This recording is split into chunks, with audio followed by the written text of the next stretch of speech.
It's like we've always known, been set in stone, unbreakable. It's like I've always dreamed, true harmony, unmistakable, unmistakable.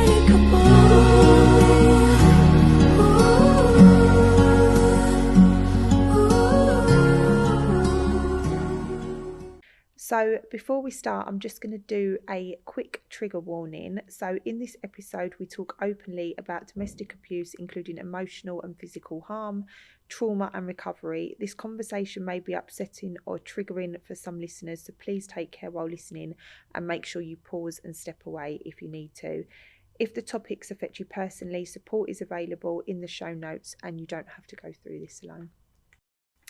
Hi guys, welcome back to the House of H.E.R, the home of becoming the most healed, empowered, rich version of yourself.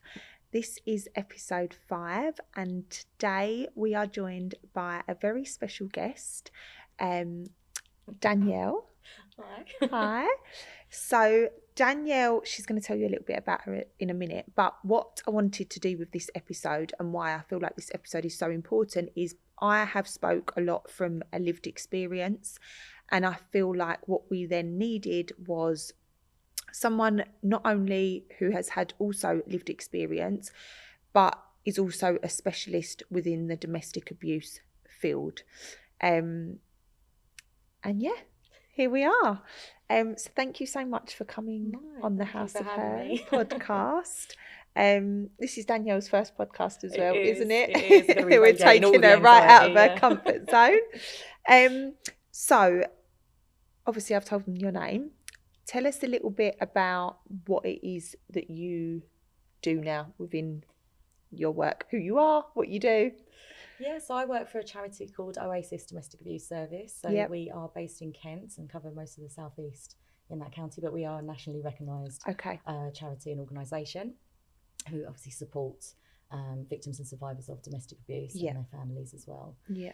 My actual job title doesn't really reinforce the full job role. It's I'm a domestic abuse partnership specialist, but basically I help develop and create and deliver training to professionals, but also raising wider awareness in the community and making partnerships and connections so people feel comfortable and know how to approach Oasis and how to use the skill sets and kind of upskilling their professional roles to carry on supporting, whether that's victims, young people, children, and going from there, or even colleagues that they're working with in professional settings as well. Yeah, so do the charity, they work so obviously with children as well, it's not just women coming out of relationships, it's from the bottom. All genders, all victims of domestic abuse. So it's men as well. Yeah. Oh, amazing. Okay. I didn't actually know that. I was actually having this conversation earlier because I know like Women's Aid and things like that obviously are predominantly women based. So that's good to know that it's... Yeah, we support anybody who's been impacted or a victim of domestic abuse. Okay, amazing.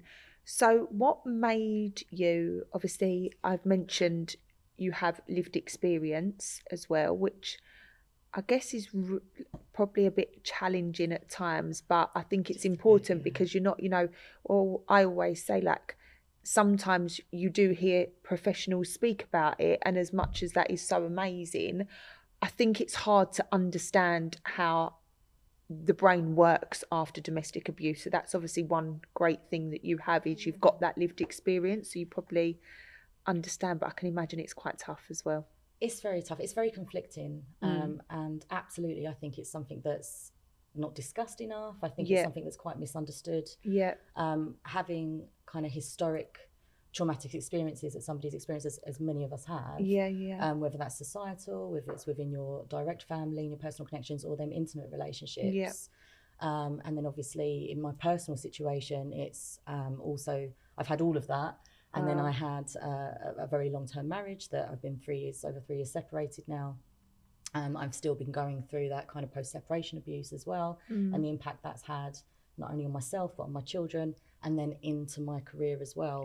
And that kind of ripple effect that people don't talk about when you're playing multiple roles all the time. Of course. And as women, we have to do that expectedly anyway. Yeah. But then when you have to put your professional hat on, and then sometimes I think you never kind of, people really don't understand, and I didn't understand it myself until it started happening more. It's not so much always a trigger as such, but it's that realization, like, oh, I'm teaching other people this, or I'm talking and having these conversations, but oh wait, this is me too I'm talking about. And sometimes that can, and also I guess there's no switch off either. I feel like, you know, sometimes it's your whole life. It's everything. And I was saying, like, even starting the podcast, I was saying to you earlier, I feel like it can be quite like when I think it's how many people actually have been through domestic abuse in one way or another, and how many people like came to me at the beginning, and I found it really quite hard, because at the time, obviously, when you're struggling with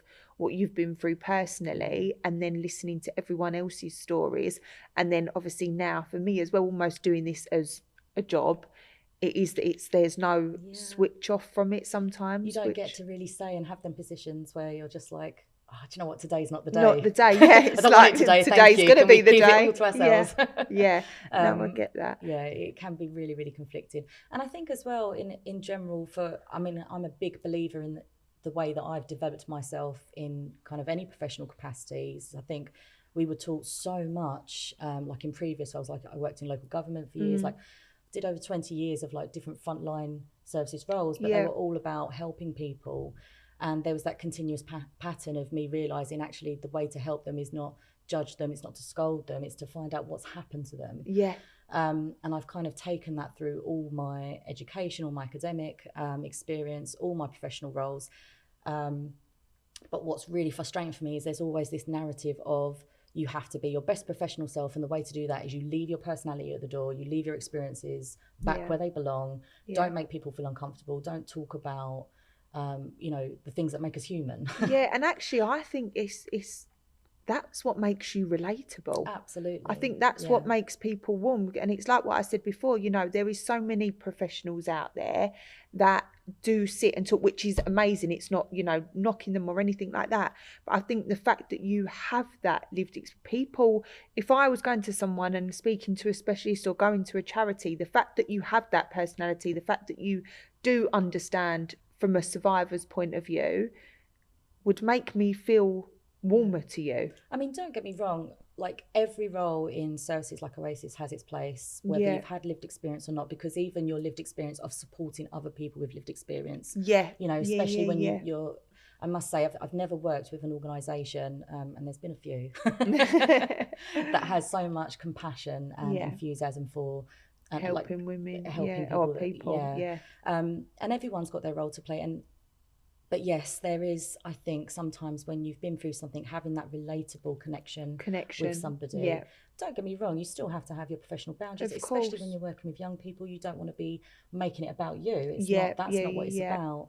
But I think especially for young people, them knowing that you understand and that you've been through, if not the same, similar, is really important as well, isn't it? And I think there is a healing element to it as well, as well as the kind of tough side of it, of that confliction sometimes and that distortion that we have. But it's, again, because going through any type of domestic abuse is so isolating feeling.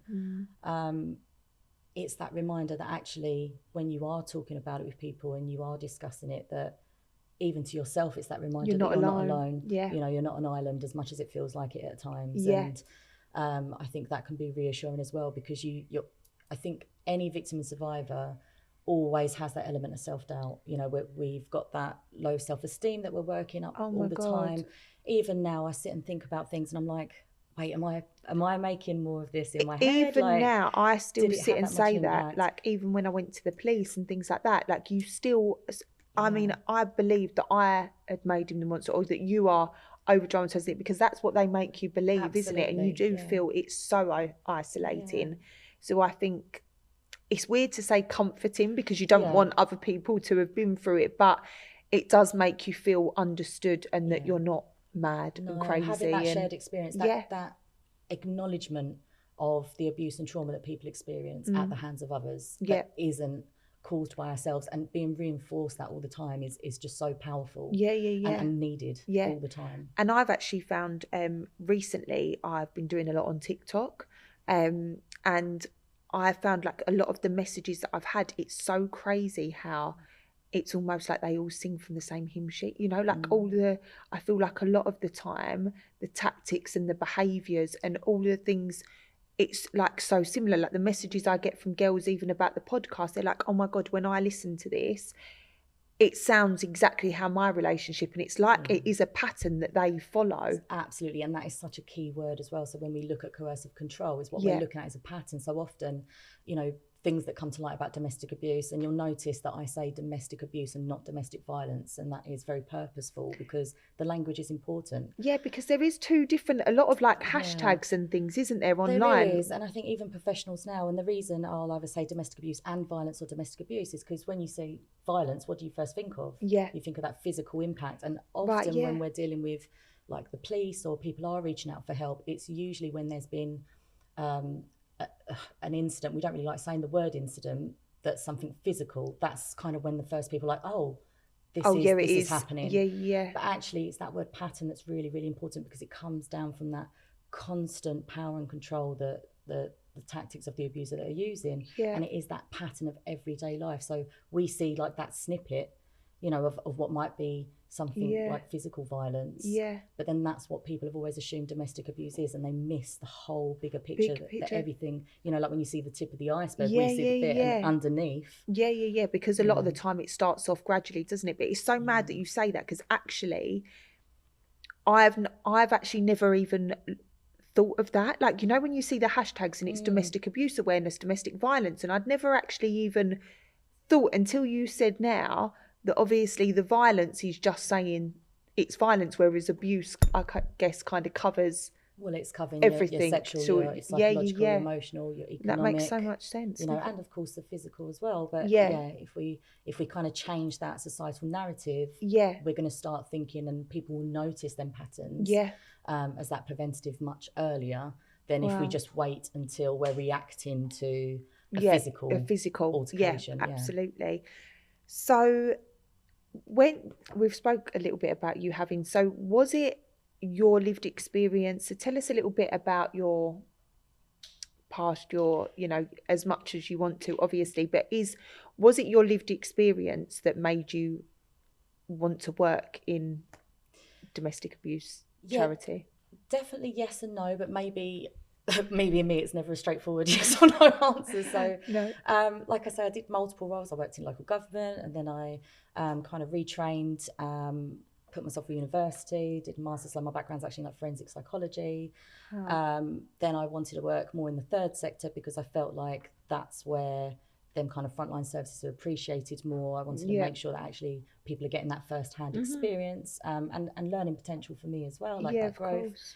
And I found that actually when I was working on different frontline services, everybody that I'd speak to, there was that relatable element. It was like that empathy and compassion you have for people, because they were getting judgment from other services as such, more statutory services, in my opinion, that actually didn't look at the harm and the trauma that they'd been through. It didn't look at maybe why you would often see things in referrals and reports like, you know, they refuse to engage. It's like, well, actually, it's not that they're refusing to engage, it's that they're just not safe to, and you haven't made them feel safe to. You're not understanding why and what their experience is and how they're at this place in their life. And and I wanted to make sure that I could use my personal experience and my own empathy and my own academic, you know, qualifications to kind of give a safe platform for people.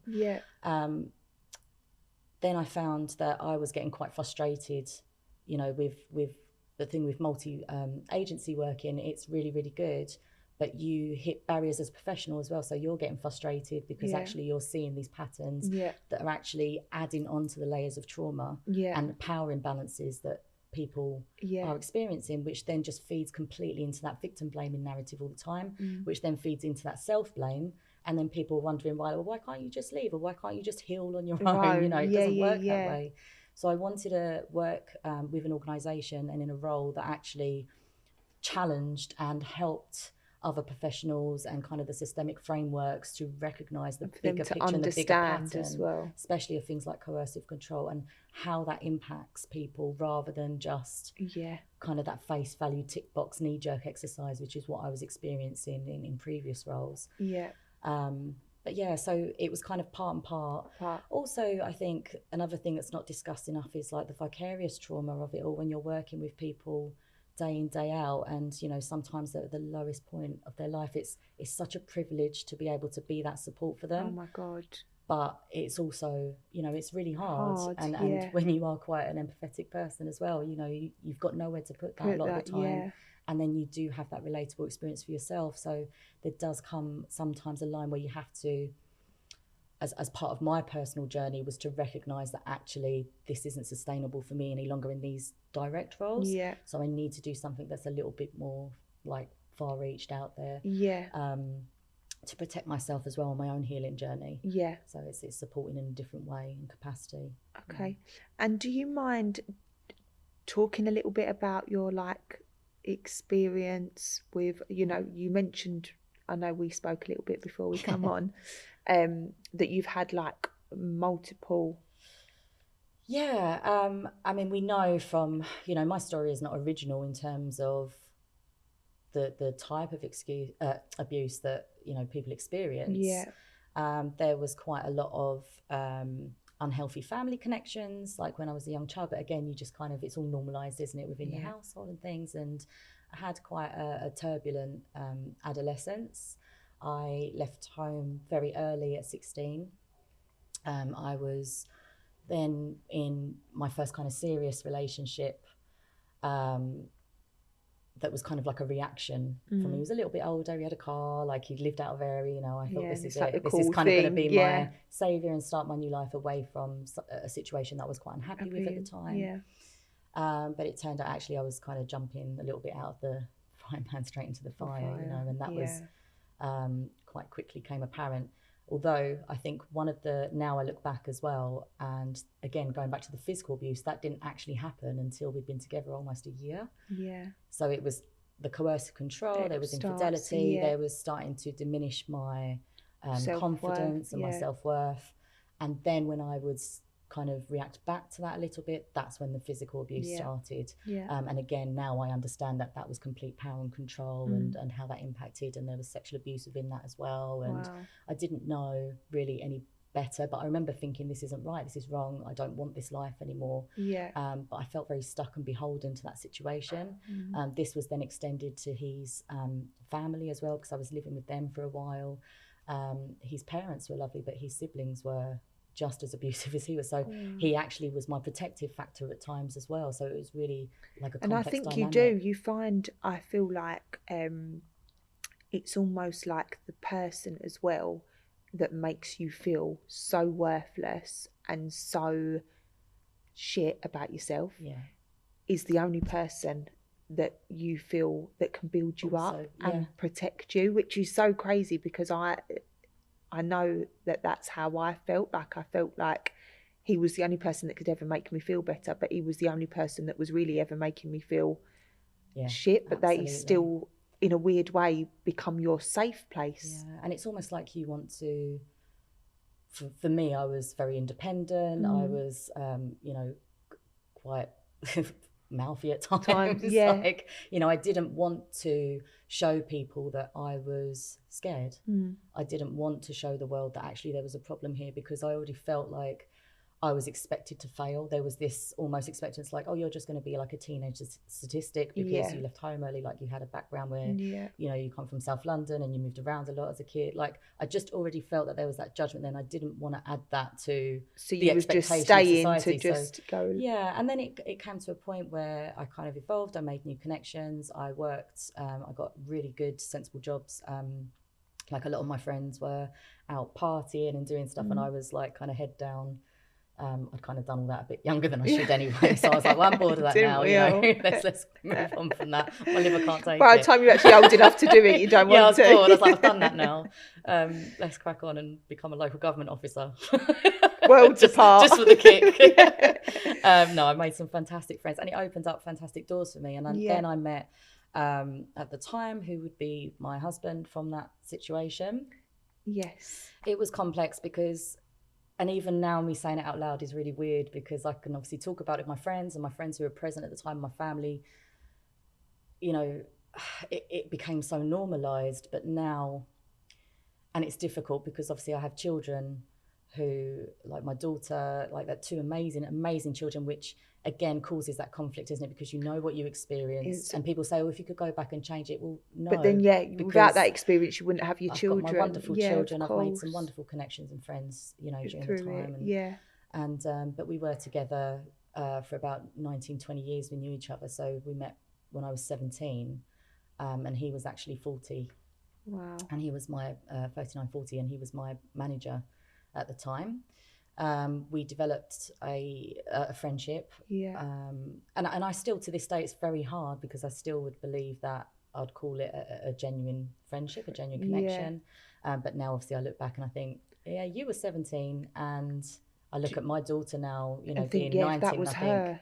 I know my response now would be, but also her response would be really probably what, you know, I still think of, and that self-blame is still there, even though I would say to someone else, don't talk about yourself like that, and I'm like, I know my response should have been different. But I think at that age, it's like, even now, with even outside of abuse, you look at children, and at that age, like I look at my son who's just started secondary school, but when you're at that age, you don't feel like you're young. You feel like you probably felt at 17 like. My go-to line was, and I was working in local government where all my best friends were middle-aged women. Yeah. You know, and I've always found it really difficult to, like, even now I have a handful of friends who are kind of my age, like, and that's increased as I've got older, weirdly. But when I was younger, going back to what we were saying about relatable experience, I couldn't relate. I couldn't relate to my peers because they were still living at home.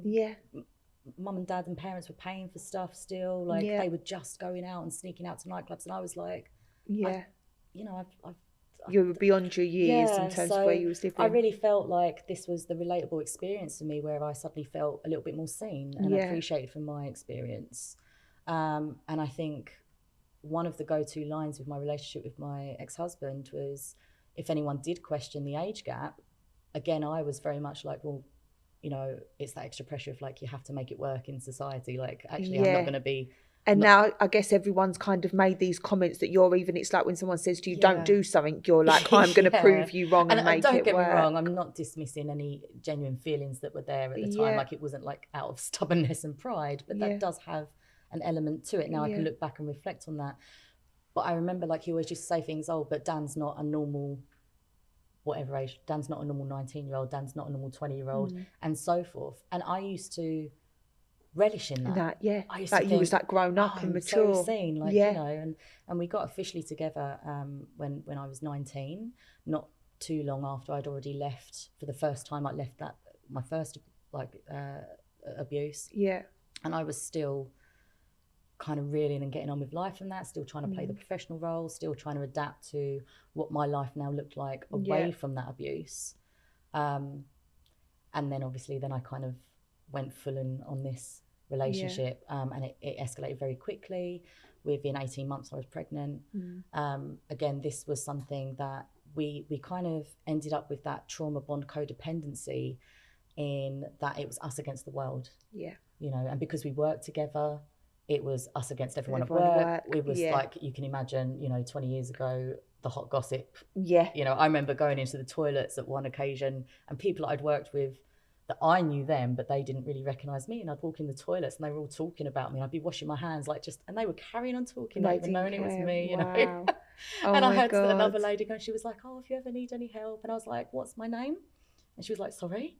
And I was like, what's my actual name? We've worked together for like 3 years. What's my name? She couldn't tell me my name. I was just that girl. Girl, So that quite quickly destroyed my confidence at work. You know, I was the hot topic of conversation. I didn't really progress much in my career in local government after that. I seeked ways to, whereas he was. Do you think it almost? And I feel like that's the problem, isn't it, with what happens with men and women in all different areas. But do you think that kind of is what stopped you from progressing in your career, in terms of you maybe felt a bit of like if you was embarrassed and you felt like everyone was talking? There was definitely an element of, whilst I had to turn up every day and deal with it, I think the relief actually when I went off on maternity leave. Yeah, to get you out like, that environment. I need to leave now, like I want to go. Yeah. Yeah, and then I kind of changed roles and moved around within local government for a while. Like I say, I did have some really good friends who I felt were like quite supportive, but then there was lots of people that obviously wasn't. But I think now I wish that someone had stepped in and instead of using it as gossip or judgment, someone actually did it from like a safeguarding, like protective factor. But I guess because I technically wasn't, I was a young adult, but I wasn't a child, and they all knew me as this adult role since I was 17, so nobody really stepped in. I guess because you're over that age of, I mean, legally, I don't know if there's not, is there? I think not. Once. And to be fair, even if someone had... At the time, you probably wouldn't have listened. And it was the same, like it was difficult with my family as well. I mean, my mum had me at 17, like she was really young as well. Yeah. So my parents are really, really young, and then there was this always awkward moment where it's like, oh, so your partner's older than your dad? Like, okay. Oh my God, was he? Yeah. So it's always been. Oh my God. I've always been quite a. And how did your mum and dad react to?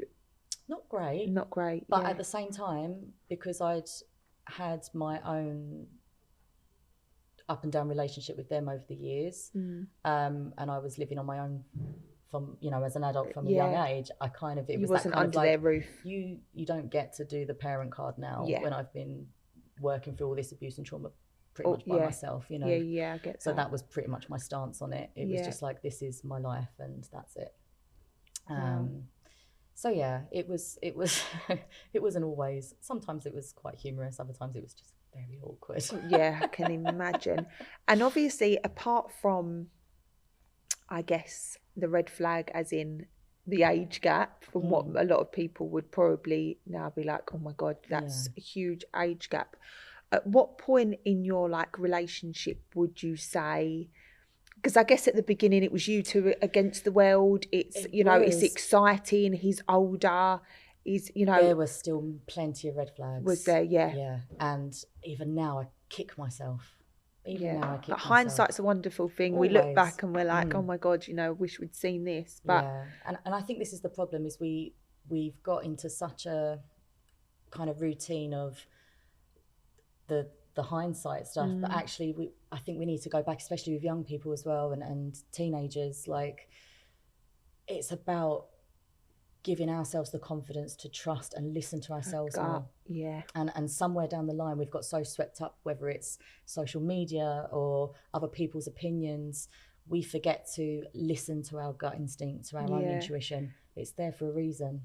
But I think, I don't know if you feel the same, but maybe where you'd had the abuse previously, I feel like, and I know from my experience, I don't know whether it's my gut or past trauma, and I feel like that sometimes maybe in your position was, sometimes I feel like that can be quite hard to, like, I find that a big struggle. I don't know about you, with like trusting your gut or knowing whether it's just I don't think we should have to separate them though, because trusting our gut, our tacit knowledge as such is all about our lived experience combined with that intuition. So that's what it's there for, is, we are evolved. So really you should still listen to it. Absolutely, yeah. That's good to know. It's absolutely there for a reason, as a protective factor for us. And I think it's really important that we have more conversations about that, and with young people, to guide them and be like, focus on you first, then you can start focusing on your relationships with other people. Because if you don't understand that relationship with yourself, abusers are going to use them tactics to have that power and control and manipulate you. And also it's listening to, like what you said, your body, and knowing, because even if in our minds we want to ignore it, you do get that feeling even from a young age that this doesn't feel right. Something's not right. And you can't always label it. You don't know what it is. You don't know. It's like when we say to people, what are you, how do you experience fear, or what are you scared of? Actually, the reason things get missed is because sometimes they don't know what they're scared of. And if somebody's abuser is the person that you're meant to feel safe with, or you do feel safe with, and you're conflicted, or it's your parent, or or it's your partner or your sibling, how are they going to express, what that fear is? But sometimes when you have them conversations, go, okay, how does that feel in your body? What happens? Talk about what happens to make you have that feeling. And then it's about recognizing that and building up on that picture, rather than just expecting people to say, oh, well, this was happening, I knew it was wrong, so therefore I left, or therefore I didn't do this, or I didn't do that. It's so important. And again, this is what feeds into that self-blame and victim blaming narrative all the time, and why people think it's just easy to get up and leave. So you knew it was wrong, you saw a red flag, and you did nothing about it. That's the narrative we have to change. Absolutely. And I think this obviously is talking a lot about coercive control, and I think it's something that is, I had no idea what it was, to be quite honest. I think it's quite a new charge in the UK as well, isn't it? It's not something that I feel like you said, it's just domestic violence. Yeah, so 2015. So not as, it feels new to me still. I mean, I'm at that age where 10 years only seems like yesterday, but yeah. So it's just over, 16 years now. Oh my God, we're in 2026. That is quite a while. But I think in terms of like abuse that you see, because I think something that is so important, and the awareness that I guess you guys with the charity and me, and what I want to do is, it's not just, abuse isn't just physical. No. In the work you do, what is like the most form of abuse that you see? Is it coercive control? Emotional and psychological abuse, probably over 75% of the people. Because it does cover quite a lot, doesn't it? Coercive control. It's like, I know when they was doing the charges, it can cover such a huge amount of. Yeah, I mean, it literally, it ripples into every tactic, every response, and every area of your life as well. Yeah. And I think people and professionals, when they're supporting people, there's almost this expectation, like it has to fit in a nice segment or a nice tick box of an area of something that you can say, oh, well, this was an offence. Yeah. Go down the list. Okay, yep, it was that. Yeah. They don't understand that actually that coercive control is, you get to understand that there's consequences to your actions and their actions. And it's like someone's playing a game all the time, but they get to change the rules, but they never tell you when the rules change. You just have to adapt very quickly to protect yourself and maybe protect your children. Yeah. And then you're constantly trying to play that role, especially as a parent as well. It's like, actually, what are they seeing through their eyes, and how do they then respond to people around them, like, and to their peers? Do they think this is normal behaviour? And things become normalised very, very quickly. Yeah.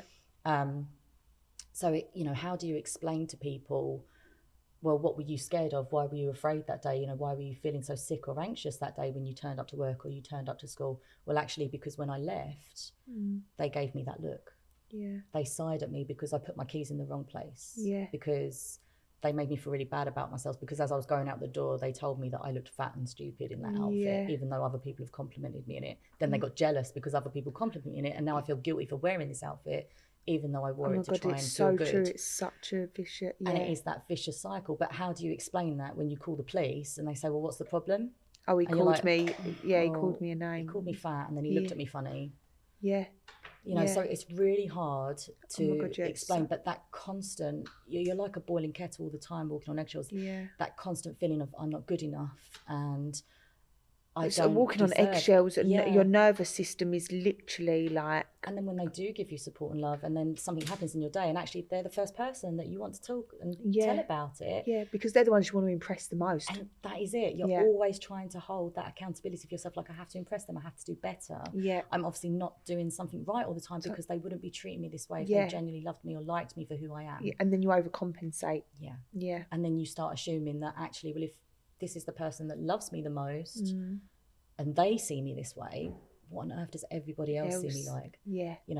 My God, everyone must hate me. And everyone must say them things behind my back. Yeah. No, that's it's so true. And when you actually saying it like that, like in terms of going to abuse, it's probably why a lot of people don't, because they feel stupid and they feel ashamed, and they're like, well, what? And shame, and they get, like I say, even now, even with the experience I have, the lived experience, the professional experience, even now as I'm saying things out loud, it's like a million memories are coming back, and I can feel the flutters in my stomach, not just because it's my first podcast. Not just the nerves. I'm sure that's part of it. But it's that, like, your body remembers, even when you're thinking that you've healed, like it never quite leaves you. Yeah. But again, it's learning to kind of twist that and thinking, okay, so how do I learn from that? How do I stay alert for myself and protect myself for that in the future? Which that's a whole other podcast in terms, I reckon. We could when be you go dating, day. like when you've separated out of all of this as well, that's a whole other thing. Oh my God, don't. I actually have only just started talking a little bit about that, and I feel like that is absolutely an episode needs to happen because I'm kind of going through the emotion and it's a wild ride. It is a whole other world. But anyway, we digress. Oh my God, we'd be here for years doing that one. In terms of that, what in terms of, so red flags, I mean, this is a difficult one, isn't it? Because it's like so varied, but I guess in terms of getting the awareness out there that, you know, it's not just violence, there is so many things. So, you know, from a young person, if someone telling you what to wear, not liking you talking to your friends, all of those. You will see that isolation creeping quite quickly, but it'll be in really underhanded ways. So it will be things like, well, your friend that, you know, you always go out with, my best friend, they try to hit on me. I don't like them. I don't think they like me. Yeah. And you'll see very quickly that there's that victimization. Yeah. And it will be like, well, they don't like me. I just don't feel comfortable. Yeah. So then your attention turns on them all the time. Yeah. Another massive red flag that I, looking back and after speaking with people, I know it just wasn't unique to my situation, is when there is something that you have achieved or places that you are taken to introduce to people. And obviously we all kind of have this social etiquette, don't we? Like if you're meeting your friends, your partner's friends or family for the first time, or there's some kind of event, most people want to show that you're a united front, that you're like loved up, or that you want to be connected. The moment they start trying to humiliate you or embarrass you or undermine you or laugh at you, create a scene that differs from something you've done, or it could be, I had a situation where I had a friend, a really good friend that I'd known for a couple of years, and I took my ex-husband to a birthday party. She had some personal situations going on, and of course, you talk to the person, don't you? You tell them things. So it was like, well, you know, just remember, like, please don't mention anything like this, you know, it's something that I told you in confidence. Yeah. Straight away, it was used as a manipulation, as a blackmail. You know, I don't want you up dancing, you're getting too much attention. Started sulking, and then your attention defers back to them. Why are you sulking? Let me get you another drink. Are you okay? You start appeasing them. You start trying to calm them down. You start trying to show them more attention. You shrink yourself. Yeah. The moment you start feeling like you need to shrink yourself, you don't want to get up and dance anymore because you know it's going to set them on a sulk. If they set up on a sulk and then you don't go and attend to their needs quick enough, then they start escalating. Yeah. They'll start causing a scene. They'll start making you feel like, oh no, I shouldn't have told them, because then they try and hurt the other people. Yeah. Oh, well, I'm going to say this or I'm going to say that. And of course then you're protecting someone else, so they know then that you're going to do what they say. Yeah, because absolutely. There's that bargaining, that leverage. Oh my God, that's so things like true. That. When there's jealousy around your accomplishments. So, you know, if you've done, and it'll be on the surface level, people think, oh, they're supporting them. Well done. I'm so proud of my wife. I'm so proud of this. But now they've got something better than I've got. Yeah. Now they've done something more than me, and I just have to stick it. That you're gonna. And then they'll laugh. Yeah. Like it's a joke, and when you don't laugh, they're like, "Why are you so moody? God, you used to have a sense of humour." Now I can't say anything. I had the. Oh, you're like a zombie. You're like, and then oh my God, it's literally. This is what I'm saying about like they sing from the same hymn sheet, because it's literally all of these things that you're sitting there saying, and it's like tick, tick, like you literally. People think, you know, often I remember. Because when I was younger, I didn't drive. So my first partner, he like had a car, and it was lovely because it was just like, oh, like he's going to drop me and my friends off. Like we're going to have a good time. Then he's going to pick us up. Like how lovely. It's so nice to feel like you want to be looked after. Yeah. And I think that's where they get you. I think especially if you have gone, you know, and you kind of have your own issues and of feeling neglected maybe, and you want that connection with somebody. Yeah. You know, they can hone in on that very, very quickly from their own tactical experience. Yeah. And again, this is why that self-blame we have to change, because it's not about what we do. It's about what they recognise, what they're looking for. They're looking for weaknesses. They're going into relationships and connections looking for weaknesses for people. And I feel like and how to exploit them. Yeah, and you go in, and I think another big thing, and one thing that I found was, I mean, we had a friendship, so he did know, but you go into a relationship and you almost open up. They make you feel like you can trust them and you can talk to them, so you tell them things from previous relationships. So for me, I had 2 children by 2 different dads, and for a lot of the time we had this thing where he knew issues in my past relationship and he would use it against me.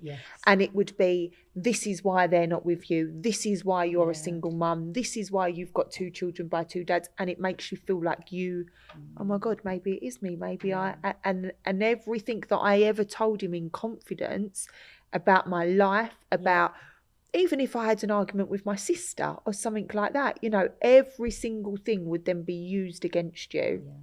And it makes you feel like, oh my God, you know what, maybe they're right. And the thing with that is then what we do is we start comparing. We start comparing what our previous relationships were. So I had with my ex-husband, for example, in the same vein, he knew all that stuff about what I'd been through with my ex, because he'd kind of witnessed it from afar, as my friend, as my colleague. So he was like, oh, I would never treat you like that way, even though there were lots of overlapping things. But in my head at the time, I was like, well, he's not hitting me. It's not as bad as what I went through. So this is different. This is just personality clashes. This is just stress. This is just us trying to find, you know. And now I think, well, no, it was different. And I think I normalised it. Yeah, and I think that's almost a little bit. I hate saying I feel like it's worse, because I feel like in any type of abuse there is no worse, better.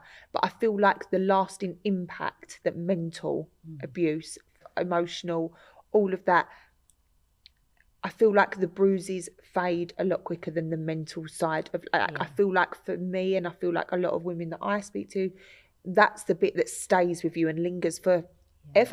Forever, Not years. I feel like it does change you. You lose yourself. And you don't even realise it's happening until it's only when you are in a safer place with that support. And I think that is the massive difference, is really dependent on the support that is available to you and how safely you can access that. And it's only with that support that you can get to a place where you reflect back and you can have these conversations. And yes, they're still impactful, they can still be triggering, but you know that you are in that safe place. And it's okay to be upset by it still. And I think people have this ideology of what a healed person looks like, or how they should talk about things or react to things, not realising that actually you can be grieving and still be healing at the same time. You can still have feelings of pure, genuine love for that person and friendship, but still hate what they've put you through and understand that actually that was abuse. And we don't have to, the same as what I was saying about, you know, you can still be a victim or a survivor of domestic abuse and still be a kick-ass professional, you know, who's taking on that capacity. We don't have to section off and all these roles and feelings and separate all the time. The more we kind of have that holistic approach to things, I think the better that our communities will have a better understanding. I think the support will be more readily available. People will be more open to talk about things instead of this kind of old-fashioned view of what goes on behind closed doors stays behind closed doors. No, absolutely not. That's what needs to be changed, because I feel like that's you do just hear that all the time, don't you? And I feel like I actually said, I feel like all these old school sayings, and I actually spoke about it previously on a podcast episode that we done, and it was like, if a boy is mean to you, he likes you. And I'm like, I remember hearing that growing up. I think my mum and dad probably even said it to me. I feel like ping your bra strap? Oh, it means they fancy you if they talk to you. And it's like, this is where these things subconsciously and it's like, can we stop now, because it's not true. It's so damaging, and not just damaging for us as women and girls, but like for the kind of patriarchal expectation on young boys as well. And this is why there's that barrier for them to get support as victims of DA just as much. Because their expectation is that, oh, well, I was taught that I was meant to be mean to a girl. Because like, then they'll how is that damaging? Why am I in the wrong? And this is when that kind of mental play of oh, now I'm the victim. Yeah. And they don't realise that actually it's like, no, you're not. You are the victim of that expectation societally, but you have to take that responsibility and accountability to help change that now. Yeah. You know? I think on what I've seen in the news and stuff recently is there's a lot more now, and I feel like they are actually going into schools now, I've seen, to start doing lessons with boys on, you know, and I think we are at a place, I hope, where there is that little bit more awareness around it, because we never had any of that in school. No. Like, not at all. It was literally the complete opposite.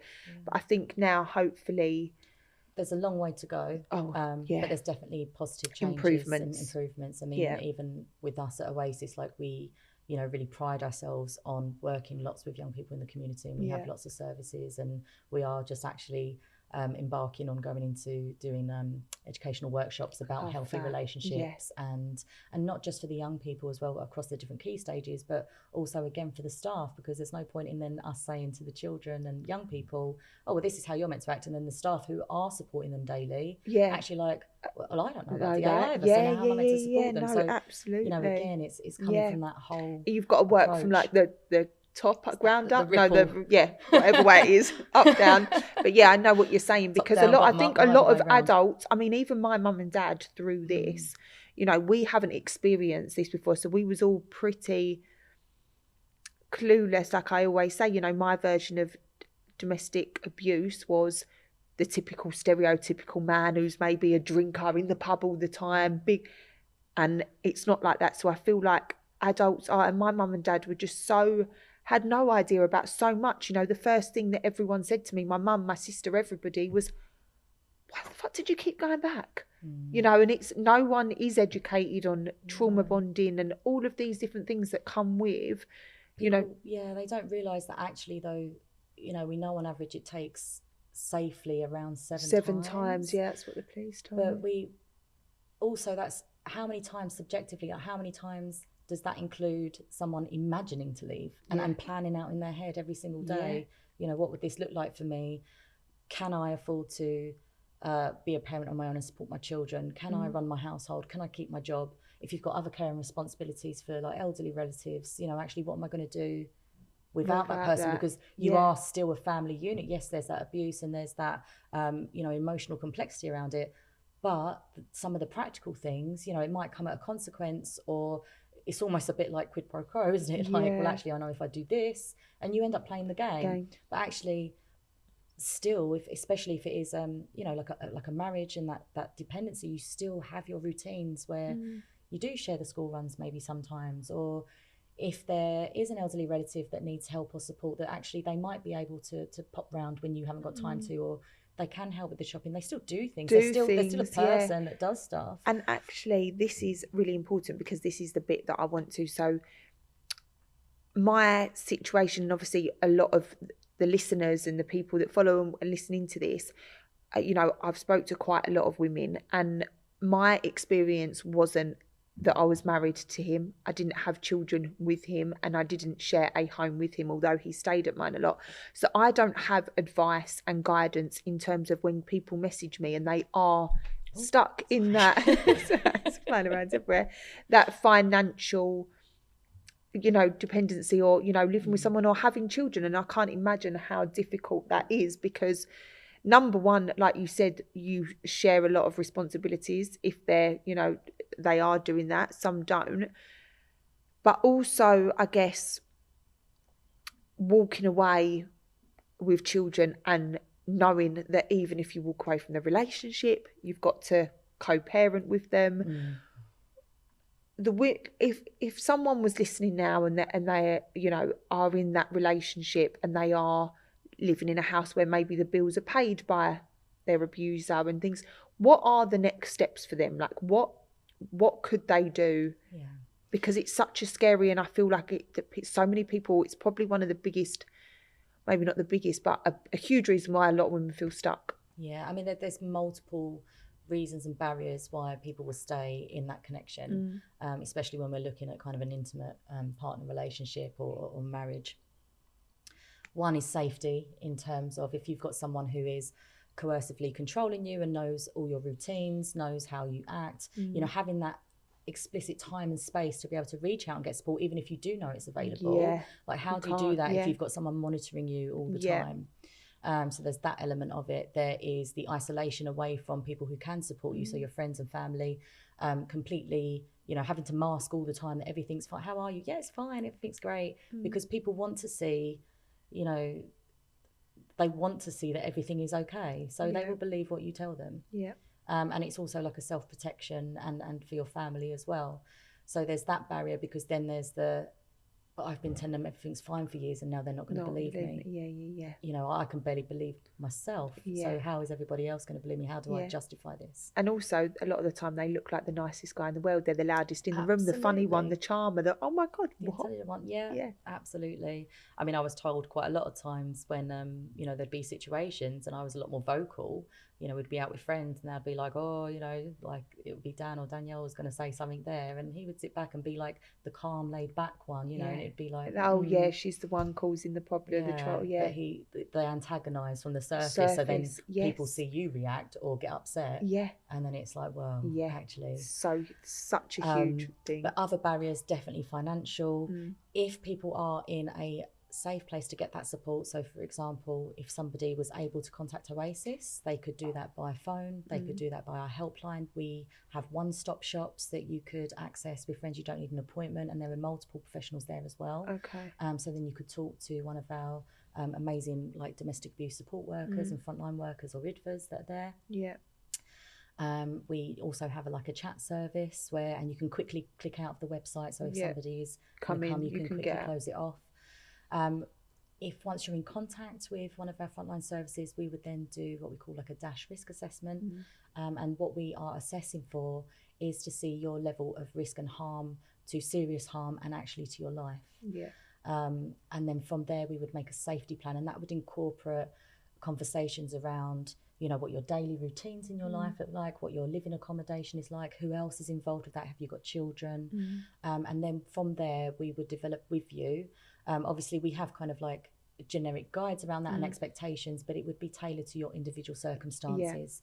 And then you've got that support and you've that empathy as well, and specialists working to help you keep you safe as best we can in that moment and minimise that harm. These things aren't quick, obviously. They don't. We would always say if it's immediate danger, you know, call 999. But we would then carry on supporting that person and their family, and that could look like people coming into one of our safer accommodation or refuge for that opportunity, or it could be actually that they're staying in that property and we can help them create that property to be more safer if the abuser has left, or because if there is that period of separation or planned separation, that risk increases so much. So I had this and I've got to say, the charities, I wasn't with Oasis, I was with another charity called Changing Pathways. And, you know, to anyone listening, the agencies, the charities are fantastic, and that's what they done with me, because my children didn't know about the abuse. I didn't want to upleave them. I was put as high risk. But they sent me Ring cameras. They sent me cameras for my front and my back of my house. They done so many, told me, you know, I think there's an app called the Holly. And there was so many amazing ways they supported me. So, I mean, the work you guys do as charities is amazing. It could be that somebody needs like a burner phone because, you know, if their phone's being tracked and they can't think, so if it's accessible to do that, or we could assist because often for like medical appointments, for example, if the children are at school, it could be that you talk to the school and help support them that way. So that's a way to safely see them and support and carry on making them plans without the abuser being present all the time. So it's thinking kind of always outside the box, but what fits in with their general life. To be able so to it's all get them accommodated to each person and each situation. And if someone the abuse reached a point where they decide to leave and they want to get out, what's those steps there? So if someone is watching and they are ready to, you know, they need to get out of their situation, they've got children, do they come directly to, does that go for a charity where you would take them into your refuge? Not necessarily. So refuge and safe accommodation spaces are very limited. There's no getting around that, you know. But again, we would look at that as part of that safety plan. We would be looking at what the best options for them are. And also a lot of victims a lot of the time don't want to. It used to be very much dependent on the risks that actually the victims have to uproot their whole lives. They have to leave everything behind, often quite suddenly, because of that urgent need. Sometimes if there is risk to life, you know, and all the onus and responsibility actually is leaving their support network, taking the children out of school, leaving their jobs. Such an up. And while sometimes that is very, very necessary, but also you know, we have safe accommodations where people would be still in their kind of local area or quite near, because they do have support networks available. So why should they be stripped away from actually what is a protective factor so they for can them? do it. So there is places in local areas where they can. Or we would be working very closely with like housing associations to try and you know, see what support is available within local areas and the local authorities within Kent as well. And also other charities. Like if we're not the commission service for a specific area, we would work alongside the other DA charities in Kent as well to make sure that we use that wraparound support. But it all really does come down to that safety planning element and just keep minimising the risk. There could be other referrals, but we would have them conversations and say, this is why we're making a referral. It's not because you know, we're trying to complicate things. It's because we want to refer to something called like a MARAC. So I had that with the children's school. They went in and had meetings with the school and things like that. And this is for people who aren't aware, it's something where professionals come together. So it's multi-agencies discussing what the risk is for that person and their families, and any professional that is involved, basically. So it could be police, it could be probation, it could be teachers from schools, social workers. You know, it's about actually collectively making that safe plan to minimise the risk for that person. And that kind of ongoing minimisation means that they can then start taking the next steps. We could be looking as well into that community support to groups, so you get that empowerment and kind of camaraderie from shared experiences and other people. We have psychosocial models of kind of therapy sessions and programs that last to really help build up people's self-esteem and understanding and processing what they've been through as well. So there's lots of steps. In terms of that support for where they are living and financial support, that's something obviously that the frontline staff as well. So it could be looking into, you know, do they need to seek like benefit help? How is this going to impact? Do we need to have a help you support with your employer? Has your employer got a DA policy? Let's see if we can support with that as well. And so you can help guys. So if someone is sitting there, if they came to your charity or a charity, they would get all the help and support in terms of what they need to look at and give them that guidance, because I think it can be so overwhelming, can't it? And that's the thing is, do you have to come? I know this might sound a bit like a stupid question. To come to a charity, do you have to have a police report? Absolutely not. No. I wasn't sure, you know, because you can also self-refer as well. You can be referred. So if you were working with different professionals, so say you're working with social workers, for example, or a housing officer, they could have that conversation with you and make a referral like into Oasis. But you can absolutely make self-referrals as well. Oh, amazing. Yes, I wasn't sure whether. And this is a good thing about having like the one-stop shops and our helpline, for example, is you can have them conversations. You don't have to give all your details straight away. You can try and see what if that is suitable for you, and then give them more personal details. The thing that I'll say is when you are working with a charity and we are supporting you, it's really difficult, and the reason that it takes and I will big up the staff that we have at Oasis, because you do have to be that compassionate, really on the ball person to have that role, because we are talking about asking and talking to people some of the most intimate details of what they've been through. And obviously if you've got a professional just sitting there who suddenly starts asking you, you know, all wanting to know all the details about things that you might have never vocalized before out loud, you know, saying something out loud and knowing what's happened in your head and holding that information and then verbalizing it is in itself such a massive thing. Well, I think it becomes real, doesn't it? I think for so long you get used to masking and not saying it, that I feel like when you actually say it out loud for the first time or start talking to people, it's a lot.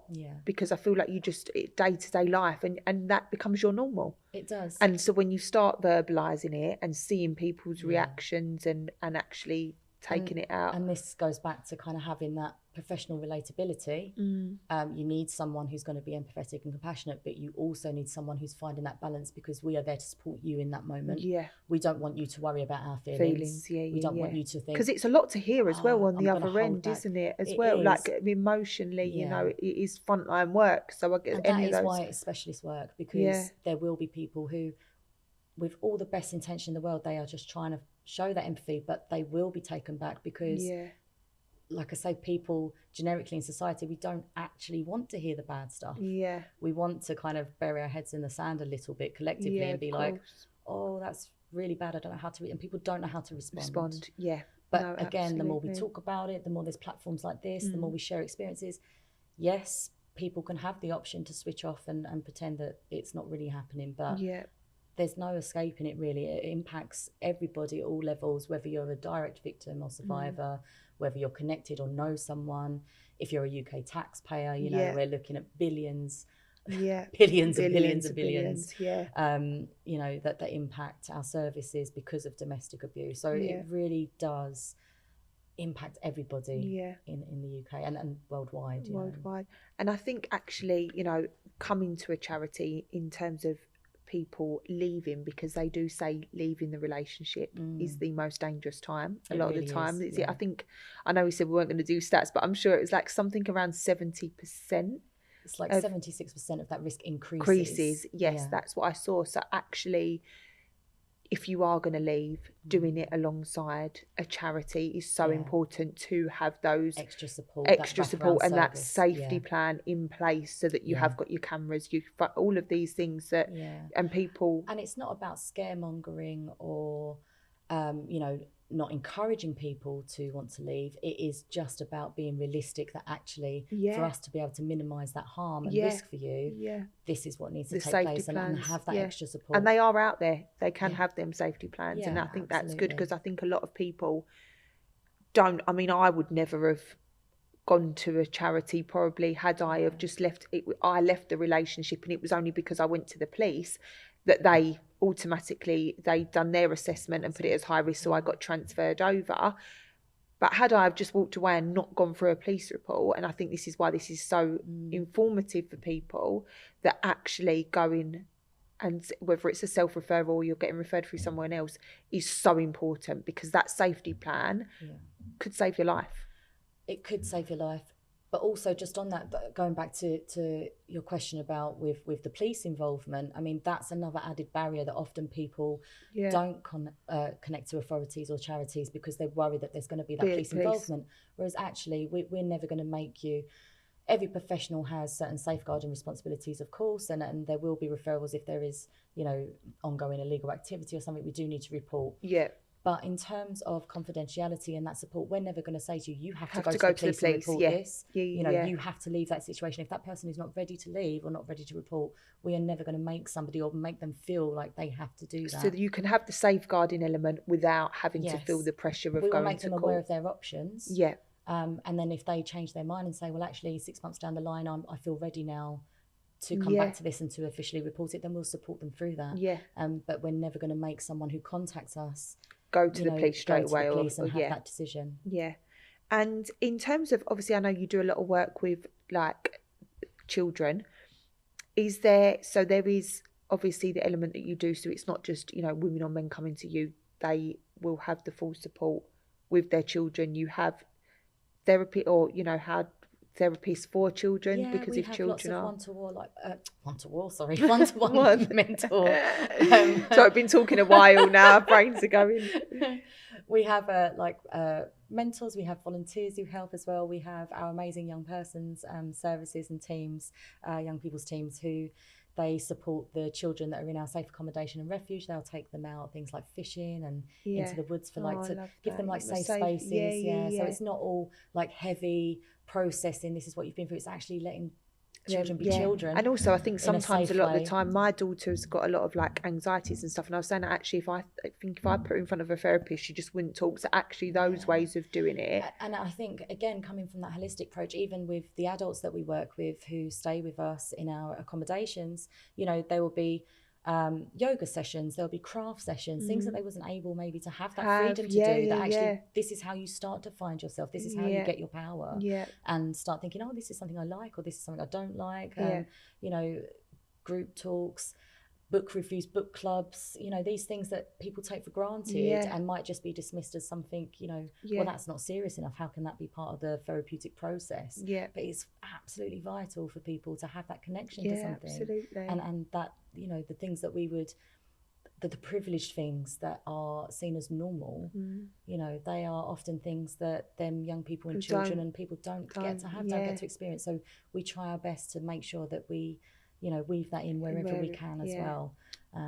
That's what's really, really important for us. And it's lovely seeing how happy. I bet. You know, that and at Christmas, we're always doing fundraising at Christmas, and we have some amazing community support where, you know, they donate gifts, and we go around at Christmas and make sure that they've got presents. It's such amazing work, really honestly. It really is. It's just so, I think you're making such a huge difference, and it's so important. It's trying. It's ongoing, but and I think we are in a generation, thankfully, where, like you said, we're a long way off, but it is being spoken about more. There are things that are coming in, and you know, hopefully we can all make a huge change in the world. And I do. I mean, I look back at, you know, when I was a teenager, and I wish I knew of the services that were available. I didn't, and I worked with, you know, I was going for different job interviews. I was working for like agencies where I was doing apprenticeships and like MVQs at the time and things like that.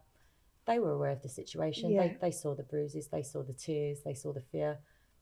It was pure judgment. You know, nobody made referrals for me. Nobody said, well, this person is actually, you know, this girl is homeless. She's had trauma, like she's reliant on, you know, this person who is definitely harming her. And nobody did anything. Yeah. It was just brushed under the carpet. Yeah, and it's kind of like, well, you know, oh no, it's so, I think that is, you know, from so many years, so many people will be able to relate to that, because I think it was always brushed under the carpet. So now people knowing that these services are available there, you know, we can help. And even if you're not, you know, in the area, say for example that Oasis is commissioned for the frontline services that we provide, but we'd still help and support, give that so if someone came to you, you know, someone's watching and they're not from Kent, for example, would you be able to put them in touch with the relevant charity? We would absolutely try and help with that. We would give them generic guidance still. Like I said, there's loads of information generically on our website anyway. And I will, in the show notes for anyone listening and watching, there will be all the links to the Oasis website and, you know, the relevant, so that you can find it easier. But it's been lovely talking to you. It's been lovely. I really think it's going to help, because I think there's so many questions that we've answered, and I think the charity side of it and what that can do for people is so unspoken about. I was clueless to it, and I'm sure so many others. It's just you almost only get normally given that when you go to the police. So I think for anyone listening, knowing that there is that guidance, that help, that support, without feeling like I'm going to have to go through court, is going to be life changing. We are here, and you know, our whole ethos is about trying to help families stay safe and not live in fear. You know, love shouldn't hurt. And this is what the message that we want to get to people, to young people, to adults. You know, when you are ready to, and it is safe for you to do so, we are here for you. We acknowledge what you've been through, and we just want to support you through that and minimise that any harm to you that we can. But I'm going to be awake for like the next month thinking, and I should have said this. Oh, I know, it's always the way. No, you was amazing. You was absolutely amazing, and honestly, thank you so much for coming on, because I do genuinely think this could make such a huge difference to someone. And it's been lovely having you. Thank you so much. Thank you for having me. It's been great. Thank you. It's good. So thank you so much for being here today and listening or watching the episode. If you are affected by anything that we have spoke about, or you know someone who is, like I said, we will have links to the relevant available help and support within the show notes. And we also have the previous episodes, and we just want you to know you are not alone. There is help and support out there for you. Please make sure to share any of the videos and podcast episodes with anyone that you feel like could help. And please make sure you like, follow, subscribe, leave us a review, and we'll see you in the next episode. Thank you.